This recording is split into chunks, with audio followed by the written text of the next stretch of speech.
Organizing files. Objectives. इस lesson में हम सीखेंगे कि डायरेक्टरीज या फोल्डर्स क्या होते हैं और इनकी मुख्तलिफ खसूसियात के बारे में मालूमात हासिल करेंगे। आमतौर पर इस्तेमाल होने वाली मुख्तलिफ फ़ाइल्स की इकसाम के बारे में सीखेंगे और ये भी सीखेंगे कि इन फ़ाइल्स की क्या खसूसियात होती हैं। फ़ाइल्स और डायरेक्टरीज को रीनेम करना सीखेंगे। हम ये भी सीखेंगे कि किसी फ़ाइल को किस तरह कॉपी करके किसी दूसरी जगह पर सेव किया जा सकता है और किसी फ़ाइल का बैकअप कैसे लिया जाता है, किसी फ़ाइल को किस तरह डिलीट किया जाता है और डिस्क को किस तरह फॉर्मेट किया जाता है और किसी गुमशुदा फ़ाइल को किस तरह सर्च किया जाता है। Directories, folders, attributes. अब हम देखते हैं कि हम एक नई डायरेक्टरी या फोल्डर किस तरह बना सकते हैं। इसके लिए हम सबसे पहले अपने डेस्कटॉप पर राइट क्लिक करते हैं। हमारे सामने एक लिस्ट आ गई है। इस लिस्ट में से हम न्यू पर अपना माउस ले जा रहे हैं, जैसा कि आप देख रहे हैं। इस नई आने वाली लिस्ट में आप बहुत से आइकॉन्स बने हुए देख सकते हैं। इस लिस्ट में सबसे ऊपर आप फोल्डर लिखा हुआ देख सकते हैं। इस पर क्लिक करने से हमारे सामने एक फोल्डर बन गया है। इसी तरह हम इस नए बनाए गए फोल्डर को डबल क्लिक करके ओपन करते हैं। इस फोल्डर के अंदर हम राइट क्लिक करते हैं तो हमारे सामने वही लिस्ट दोबारा आ जाती है। इस लिस्ट में से हम फिर से न्यू पर अपना माउस लेकर जाते हैं तो हमारे सामने वही आइकॉन्स वाली लिस्ट दोबारा आ जाती है। इस तरह हम एक फोल्डर के अंदर मजीद फोल्डर्स बना सकते हैं। अब हम किसी फोल्डर की प्रॉपर्टीज देखना सीखते हैं। सबसे पहले हम उस फोल्डर पर राइट क्लिक करते हैं। सामने आने वाली लिस्ट में हम सबसे आखिरी ऑप्शन जिस पर प्रॉपर्टीज लिखा है उस पर क्लिक करते हैं। प्रॉपर्टीज पर क्लिक करते ही हमारे सामने एक विंडो खुल गई है। ये विंडो हमारे बहुत काम की विंडो है। आप देख सकते हैं कि इस विंडो के टाइटल बार में फोल्डर के नाम के साथ प्रॉपर्टीज लिखा है। इस विंडो में आप एक फोल्डर का निशान बना हुआ देख रहे हैं। इस फोल्डर के निशान के सामने इस फोल्डर का नाम लिखा हुआ है। इस फोल्डर के निशान के नीचे आप इस फोल्डर के बारे में तमाम मालूमात हासिल कर सकते हैं। मिसाल के तौर पर आप इस फोल्डर की टाइप देख सकते हैं। इसके अलावा आप इस फोल्डर की अपने कंप्यूटर पर लोकेशन भी देख सकते हैं, यानी ये फोल्डर आपके कंप्यूटर पर कहाँ पड़ा हुआ है। आप इसी विंडो में लोकेशन के नीचे साइज लिखा हुआ देख रहे हैं। यह आपको बताता है कि जिस फोल्डर की प्रॉपर्टीज आप देख रहे हैं उस फोल्डर का साइज कितना है। साइज ऑन डिस्क आपको बताता है कि इस फोल्डर ने आपके कंप्यूटर पर कितनी जगह ली है। इसके नीचे आप कंटेन्स लिखा हुआ देख रहे हैं। यहाँ से आप देख रहे हैं कि इस फोल्डर में कितनी मजीद फाइल्स और फोल्डर्स हैं। कंटेंट्स के नीचे क्रिएटेड लिखा है। यह हमें बताता है कि ये फोल्डर किस तारीख को कितने बजे बनाया गया था। Most widely used types of files. अब हम कुछ ऐसी फाइल्स देखते हैं जो हमारे इस्तेमाल में बहुत ज़्यादा आती हैं। इन फाइल्स के आइकॉन्स की पहचान आपके लिए बहुत ज़रूरी है। हम डेस्कटॉप पर दोबारा राइट क्लिक करते हैं और फिर अपने माउस को न्यू पर ले जाते हैं। हमारे पास एक और लिस्ट आ गई है। इस लिस्ट में आप एक आइकॉन देख रहे हैं जिस पर W लिखा है। ये आइकॉन हमेशा माइक्रोसॉफ्ट वर्ड के लिए इस्तेमाल किया जाता है। इस आइकॉन के सामने माइक्रोसॉफ्ट वर्ड डॉक्यूमेंट लिखा भी हुआ है। किसी फाइल या फोल्डर के अंदर अगर राइट क्लिक किया जाए तो माउस को न्यू पर ले जाने से हम ये लिस्ट देख सकते हैं। किसी भी जगह माइक्रोसॉफ्ट वर्ड में कोई डॉक्यूमेंट बनाना हो तो उस डॉक्यूमेंट के सामने जो आइकॉन बना हुआ आएगा वो बिल्कुल वैसा ही होगा जैसा आपने अभी मुलाहजा किया। इसका मतलब यह है कि माइक्रोसॉफ्ट वर्ड के लिए सिर्फ एक ही आइकॉन है। जहां भी हम वर्ड का डॉक्यूमेंट बनाएंगे वहां हमको यही आइकॉन नजर आएगा। बिल्कुल इसी तरह जिस तरह हमारे पास वर्ड प्रोसेसिंग के लिए एक आइकॉन है, उसी तरह हमारे पास स्प्रेडशीट्स के लिए भी एक आइकॉन मौजूद है। जिस लिस्ट में हमने माइक्रोसॉफ्ट वर्ड के लिए आइकॉन देखा था, उसी लिस्ट में हम माइक्रोसॉफ्ट एक्सेल वर्कशीट लिखा हुआ देख सकते हैं। इसके सामने क्रॉस बना हुआ है। जहां भी हम माइक्रोसॉफ्ट एक्सेल की स्प्रेडशीट्स बनाना चाहते हैं, वहां यही क्रॉस का आइकॉन बना हुआ आता है। स्प्रेडशीट्स और वर्ड प्रोसेसिंग की तरह डेटाबेसेस के लिए भी हमारे पास एक आइकॉन है। इस लिस्ट में आप माइक्रोसॉफ्ट एक्सेस डेटाबेस लिखा हुआ देख सकते हैं। हम माइक्रोसॉफ्ट एक्सेस को डेटाबेस बनाने के लिए इस्तेमाल करते हैं। इसके सामने बने हुए आइकॉन की पहचान भी कर लें। ये एक डब्बे के अंदर ए लिखा हुआ है। हमारे पास प्रेजेंटेशंस के लिए भी एक सॉफ्टवेयर मौजूद है। आप माइक्रोसॉफ्ट पावरपॉइंट प्रेजेंटेशन लिखा हुआ देख सकते हैं। जो आइकॉन इसके सामने बना हुआ है, ये हमेशा प्रेजेंटेशन डॉक्यूमेंट्स के लिए ही इस्तेमाल होता है। इन सब एप्लीकेशंस को मजीद डिटेल से हम बाद में देखेंगे। File attributes. अभी हमने फोल्डर्स के एट्रीब्यूट्स देखे। अब हम फाइल्स की प्रॉपर्टीज और एट्रीब्यूट्स देखते हैं। इसके लिए हम डेस्कटॉप पर एक फाइल बनाते हैं। फाइल बनाने के लिए हम डेस्कटॉप पर राइट क्लिक करते हैं और न्यू पे माउस ले जाते हैं। इस लिस्ट में से हम किसी भी एप्लीकेशन पर क्लिक करते हैं। मिसाल के तौर पर हम माइक्रोसॉफ्ट वर्ड का एक डॉक्यूमेंट बनाते हैं। अब इस फाइल पर हम राइट क्लिक करते हैं और प्रॉपर्टीज पर क्लिक करते हैं। हमारे पास बिल्कुल वैसा ही डायलॉग बॉक्स खुल गया है जैसा फोल्डर की प्रॉपर्टीज के लिए खुला था। यहाँ पर सबसे पहले न्यू माइक्रोसॉफ्ट वर्ड डॉक्यूमेंट लिखा हुआ है। अभी चूंकि आपने इस फाइल का कोई नाम नहीं दिया, इसीलिए कंप्यूटर ने खुद ही इस फाइल का नाम न्यू माइक्रोसॉफ्ट वर्ड डॉक्यूमेंट रख दिया है। यहाँ पर आप अपनी मर्जी का नाम लिख सकते हैं और कंप्यूटर इस फाइल का नाम तब्दील कर देता है। आइए इस फाइल का नाम तब्दील करके माय डॉक्यूमेंट रखते हैं।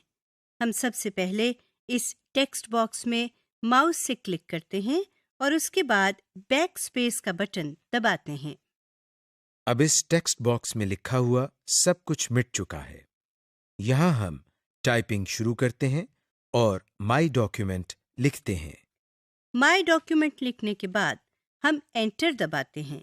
आप देख सकते हैं कि फाइल का नाम तब्दील हो चुका है।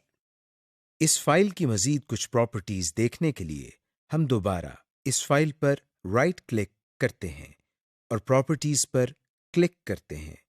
नाम वाले टेक्स्ट बॉक्स के नीचे आप टाइप ऑफ फाइल लिखा हुआ देख रहे हैं।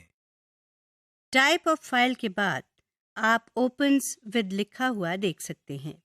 इसका मतलब यह है कि ये फाइल किस एप्लीकेशन के जरिए खोली जा सकती है।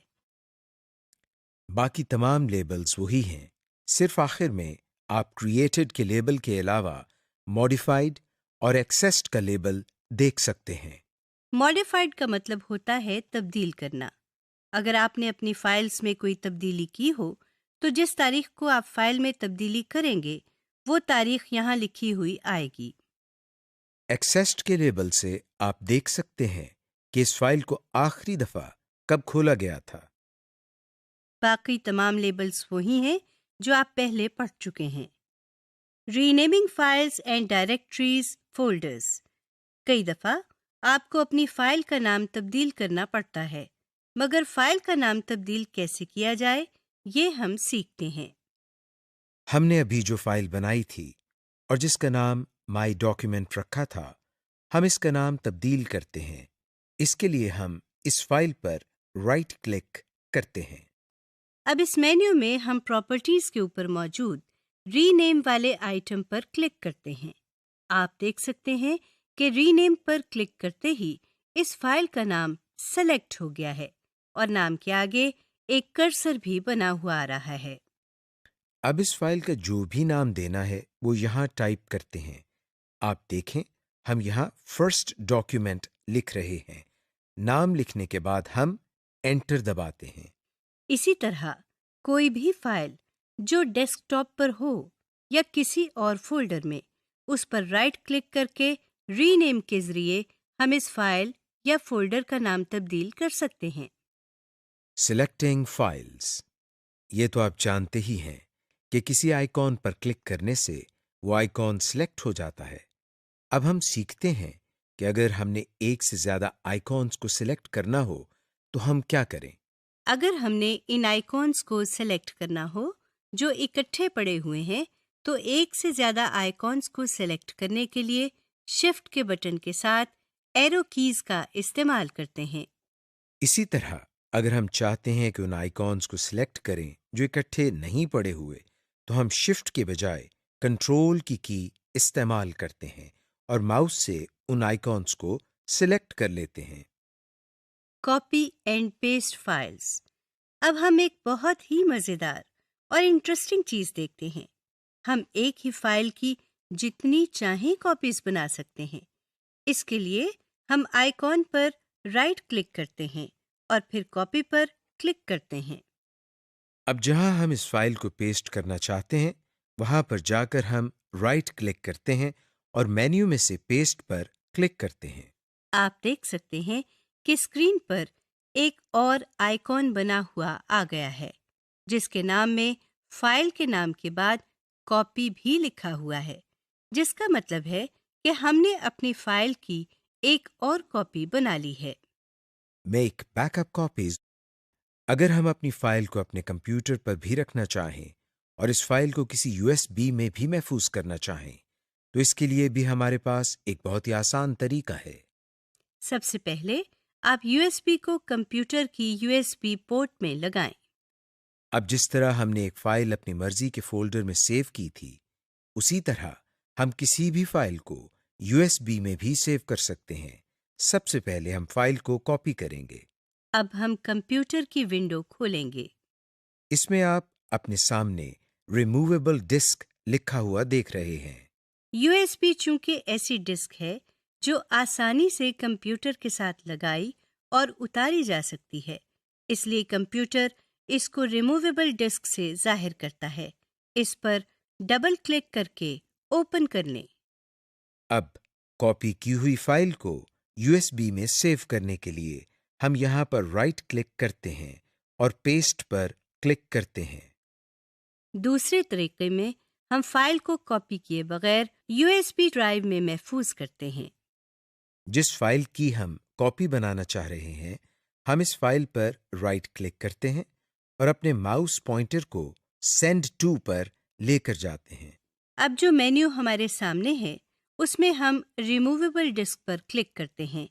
इस पर क्लिक करते ही हमारी फाइल यूएसबी में जाना शुरू हो गई है।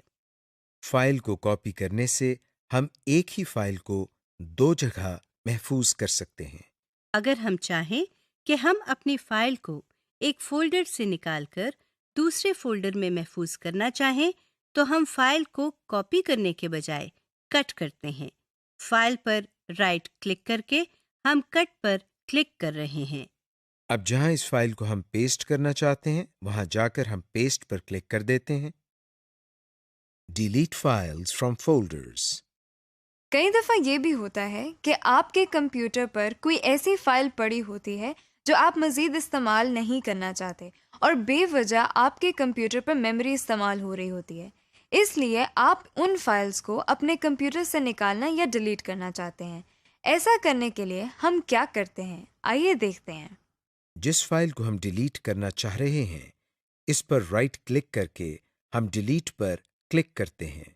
डिलीट करते ही हमारे सामने एक मैसेज आता है, जिसमें कंप्यूटर हमसे पूछता है कि क्या हम वाकई फाइल को डिलीट करना चाहते हैं या नहीं। अगर हम यस पर क्लिक करें, तो फाइल हमारे फोल्डर से निकलकर रिसाइकिल बिन में चली जाती है, और अगर हम नो पर क्लिक करें, तो कंप्यूटर इस फाइल को डिलीट नहीं करता।